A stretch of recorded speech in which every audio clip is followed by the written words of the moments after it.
சுற்றிலும் மலைப்பகுதி, விவசாய இயற்கை சூழலில் உள்ள ஊருதான் கம்பளிபுரம். கர்நாடக மாநிலம் பெங்களூரிலிருந்து திருப்பதி செல்லும் சாலை உஸ்கோட்டை என்ற ஊரிலிருந்து வடக்கே 5 கிலோமீட்டர் தொலைவில் கம்பளிபுரம் என்ற கிராமத்தில் அமைந்துள்ளது காட்டேரி அம்மன் கோவில். கோவில் உள்ளே செல்லும் நுழைவு பகுதியில் பக்தர்களை பிரமிக்க வைக்கும் 350 ஆண்டுகள் பழமை வாய்ந்த ஆலமரம் உள்ளது. இந்த ஆலமரத்தில்தான் காட்டேரி அம்மன் இருப்பதாக பக்தர்கள் தெரிவிக்கின்றனர். தொடர்ந்து கோவில் உள்ளே செல்லும் பொழுது சிங்கத்தின் மீது கம்பீரமாக கையில் சூளத்துடன் 60 அடி உயரத்தில் காட்டேரி அம்மன் எழுந்து பக்தர்களுக்கு காட்சி தந்து வேண்டும் வரங்களை நிறைவேற்றி வருகிறார்.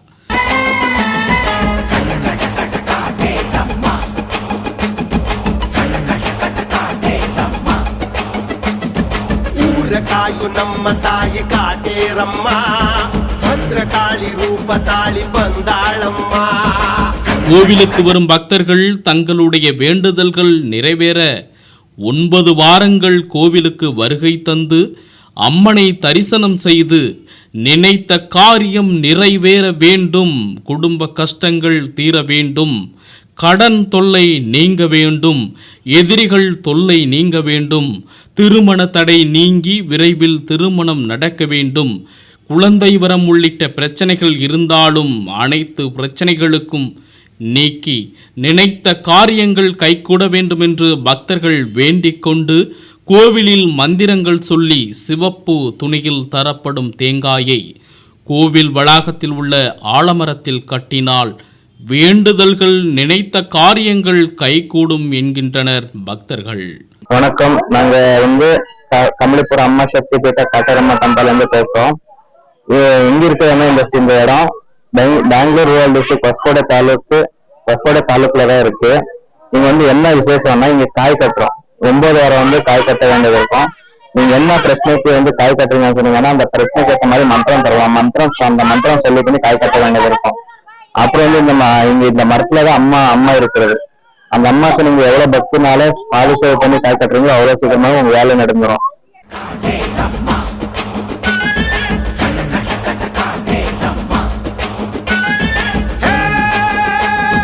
ನಂಬಿ ಬಂದು ಅಮ್ಮ ಎಂದರೆ ಹೊರೆವಳು, ದುಷ್ಟ ಜನಕ್ಕೆ ಶಿಕ್ಷೆ ನೀಡಲು ಬರುವಳು. வேலையின்மை, தொழில் முடக்கம், பில்லி சூனியம் எவ்வித பிரச்சனைகள் இருந்தாலும் இக்கோவிலுக்கு வந்து காட்டேரி அம்மனை தரிசனம் செய்து வேண்டுதல் நிறைவேற பூட்டு போட்டு வேண்டிக் கொள்கின்றனர். மேலும் கோவில் வளாகத்தில் எலும்பிச்சை பழத்தை வைத்து திருஷ்டி கழிக்கின்றனர். ತಂದೆಯು ನೀನೇ, ತಾಯಿಯು ನೀನೇ, ಎಲ್ಲವೂ ನೀನೇ ಎಂದೇ, ನನ್ನಯ್ಯ ಬಾಳಿನ ಕಷ್ಟವ ಕಳೆವ ಬಂಧುವು ನೀನಾಗಿ ಬಂದೆ. ದೀಪವ ತಂದೆ, ಧೂಪವ ತಂದೆ, ನಿಲ್ಲಲಿ ಶರಣಾಗಿ ನಿಂದೆ, ನನ್ನಯ್ಯ ಮನೆಯ ಕತ್ತಲೆ ಕಳೆಯೋ ಬಾಳಿನ ದೀಪ ನೀನಾದೆ. ನನ್ನ ಪ್ರತಿ ಕ್ಷಣದ ನೆನಪಲ್ಲೂ ನೀನೇ ಇರುವೆ, ನನ್ನ ಉಸಿರಲ್ಲಿ ಉಸಿರಾಗಿ ನೀ ತುಂಬಿರುವೆ. ನೀನೇ ಸೃಷ್ಟಿಯು, ನೀನೇ ಸರ್ವಸ್ವವು, ದಿನವೂ ಧರಣಿ ಕಾಯೋ ನನ್ನ ದೈವವೇ.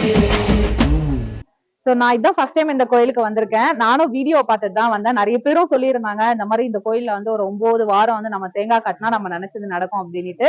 நானும் இங்க தேங்காய் கட்டியிருக்கேன். நான் இவ்வளவு பிரம்மாண்டமா இவ்வளவு பெருசா இருக்கும் இந்த கோயில் அப்படின்னு நான் எதிர்பார்க்கல. சும்மா நார்மலா இருக்கும் அப்படின்னு பார்த்தேன். சாமியும் இவ்வளவு ஹைட்ல இருக்கு. நான் இதான் ஃபர்ஸ்ட் டைம் நான் பாக்குறேன். ஸோ இவ்வளவு கூட்டம் வராங்க அப்படின்னா கண்டிப்பா இங்க ஏதோ ஒரு நல்லது நடக்குது அப்படின்றதுனாலதான் இவ்வளவு பேரும் வராங்க. இக்கோவிலில் அமாவாசை என்றும் பௌர்ணமி தினங்களிலும் சிறப்பு யாக பூஜைகள் நடைபெறுகின்றன. குறிப்பாக அமாவாசை அன்று பிரித்யங்கரா தேவி ஹோமமும் பௌர்ணமி அன்று லட்சுமி குபேர ஹோமமும் நடைபெறுகின்றன. இந்த ஹோமத்தில் பக்தர்கள் கலந்து கொண்டு தங்களுடைய நினைத்த காரியங்கள் நடைபெற வேண்டும், வேலை வேண்டும், கடன் தொல்லை நீங்க வேண்டும், பில்லி சூனியங்கள் நீங்க வேண்டும் என பல்வேறு கோரிக்கைகளை பக்தர்கள் வேண்டிக் கொண்டால் நிச்சயமாக நிறைவேறும் என்கின்றனர் இங்கு வரும் பக்தர்கள். இதே போன்று மற்ற நாட்களில் செவ்வாய், வெள்ளி, ஞாயிறன்றும் அம்மனுக்கு விசேஷ பூஜைகள் நடைபெறுகின்றன. மேலும் தமிழ்நாடு, சென்னை, கர்நாடக, ஆந்திரா உள்ளிட்ட பல்வேறு மாநிலங்கள், மாவட்டங்களிலிருந்தும் பக்தர்கள் இங்கு வருகை தந்து காட்டேரி அம்மனை தரிசனம் செய்து வருகின்றனர். ಕ್ಷೇತ್ರ ಅಮ್ಮ ಶಕ್ತಿ ಪೀಠ ಕಾಟೇರಮ್ಮ ದೇವಸ್ಥಾನ ಕಂಬ್ಳಿಪುರ ಕೆಂಬಾಪುರ ಹೊಸಕೋಟೆ ತಾಲೂಕು ಸೂಲೂಬೆಲೆ ಹೋಬಳಿ ಎಂದ ಊರಲ್ಲಿ இங்கு சரிசுமாரோ 350 வருஷம் விட்டு இங்க ஒரு மரம் இருக்கு. இங்க அந்த மரம் வந்துச்சு விசேஷம். இங்க எங்க பிரசித்த சரிசுமாரோ 10 வருஷம் ரொம்ப பிரசித்தி ஆயிடுச்சா. இதுக்கு முன்னாடி 25 வருஷம் இங்க கோயில் இருக்கு. அந்த கோயில் விசேஷம் என்ன சொல்றது, இங்க காய் கட்டுறது மெயின் விசேஷம். இங்க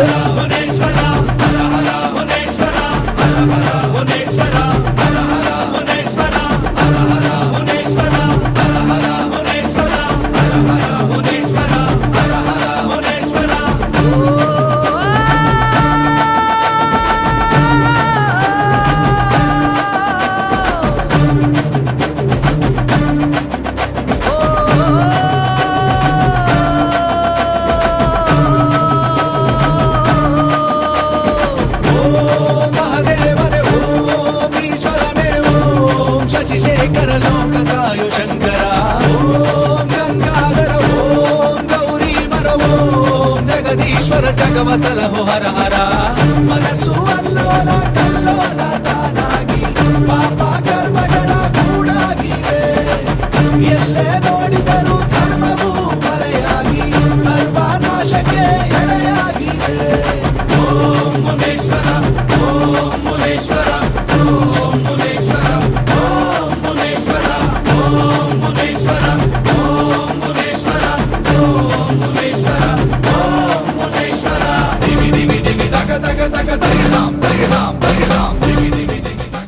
மேலும் பக்தர்கள் குவிந்த வண்ணம் இருப்பதால் காட்டேரி அம்மன் கோவிலுக்கு வரும் பக்தர்கள் அனைவருக்கும் அன்னதானமும் வழங்கப்படுகிறது. தொடர்ந்து 9 வாரங்கள் கோவிலுக்கு வருகை தந்து தங்களது நினைத்த காரியங்கள் நிறைவேற்றிவிட்டதாகவும், இருந்த போதிலும் மாதம் கோவிலுக்கு வருகை தந்து சாமி தரிசனம் செய்து வருவதாக பக்தர்கள் தெரிவிக்கின்றனர். ஓம் சர்வமங்கள மாங்கல்யே சிவே சர்வார்த்த சாதிகே சரண்யே த்ரம்பகே கௌரி நாராயணி நமோஸ்துதே யா தேவி சர்வபூதேஷு மாத்ரூபேண சம்ஸ்திதா நமஸ்தஸ்யை நமஸ்தஸ்யை நமஸ்தஸ்யை நமோ நமః. ఓం శ్రీమాత్రే నమః. ప్రియ భగవద్ బంధువులారా, ఈ రోజు చాలా విశేషమైనటువంటి రోజు, భాద్రపద శుద్ధ పూర్ణిమ. ఈ రోజు దివ్యమైనటువంటి అమ్మవారి యొక్క దివ్య క్షేత్రమైనటువంటి బెంగళూరు దగ్గర ఉండేటువంటి ಹೊಸಕೋಟೆ సమీపంలో ఉండేటువంటి అమ్మా శక్తి పీఠంలో మనం ఉన్నాము. ఇక్కడ క్షేత్ర నాయకిగా శ్రీ జగదంబిక అయినటువంటి కాటేరమ్మవారు, తర్వాత అదే రీతిగా మునేశ్వర స్వామి, సప్తమాతృక నవదుర్గే గారు, అలాగే శ్రీ ప్రత్యంగిర అమ్మవారు వేయించేసి ఉన్నారు. ఇక్కడ స్థల పురాణం ఏంటంటే, ఇక్కడ విశేషంగా 2 మర్రి చెట్లు ఉన్నవి. ఆ మర్రి చెట్లు చాలా పురాతనమైనటువంటివి. ఆ మర్రి చెట్లలో అమ్మవారు అనేటువంటి దుర్గాదేవి మర్రి చెట్లు, ఇంకొక మర్రి చెట్టులో మునేశ్వర స్వామి ఆవాసం ఉన్నారన్నటువంటిది ఈ యొక్క క్షేత్రం యొక్క ప్రతీతి. ఇక్కడ చాలా మంది భక్తులు చాలా సంవత్సరాల నుంచి వాళ్ళ మనస్సులో ఏ కోరిక ఉందో దాన్ని మనసులో తలుచుకుంటూ వాళ్ళ ఒక్కొక్కరికి ఒక్కొక్క రీతిగా కొన్ని సమస్యలు ఉంటాయి.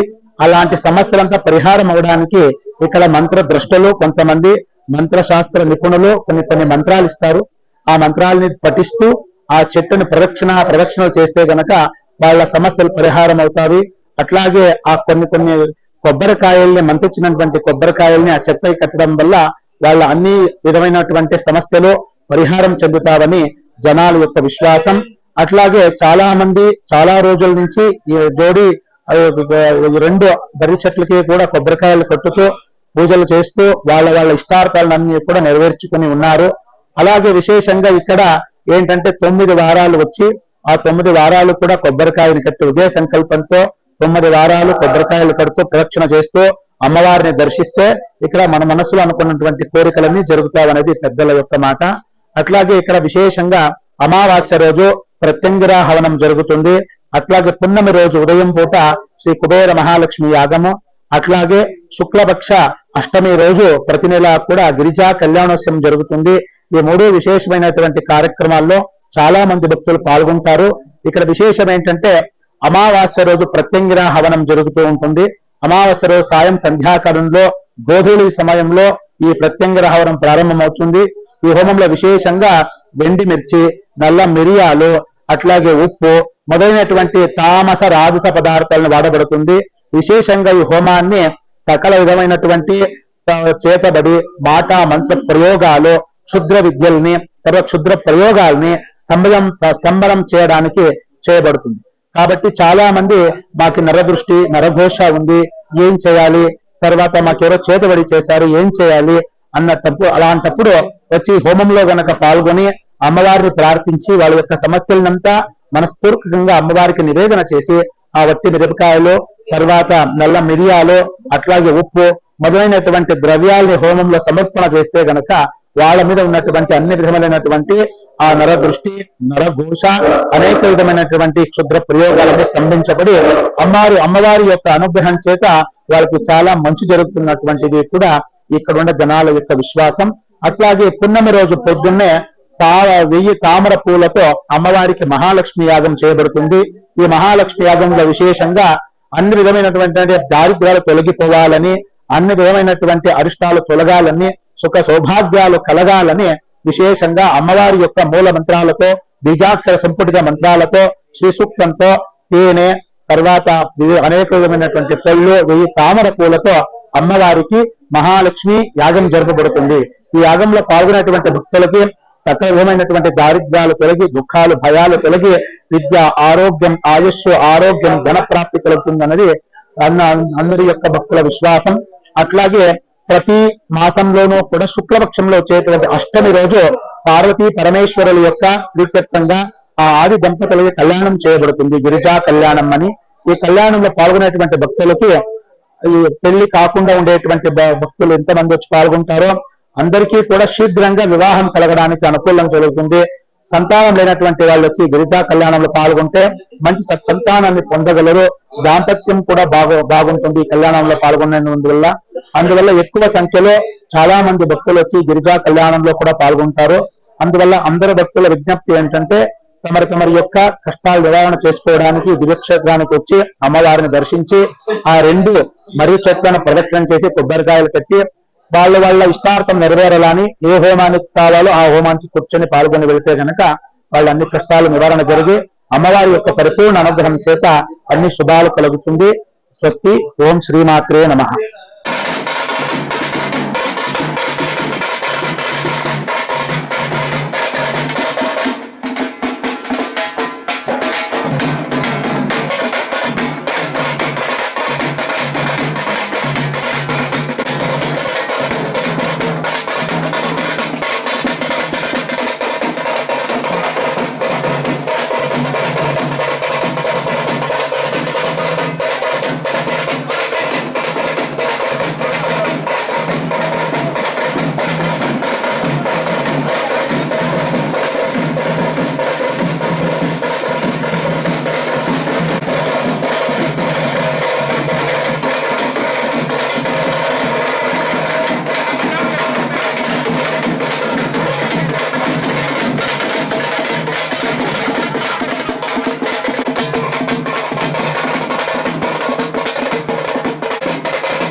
மறக்காம சர்ப்ரைஸ் பண்ணுங்க. தேங்க்யூ.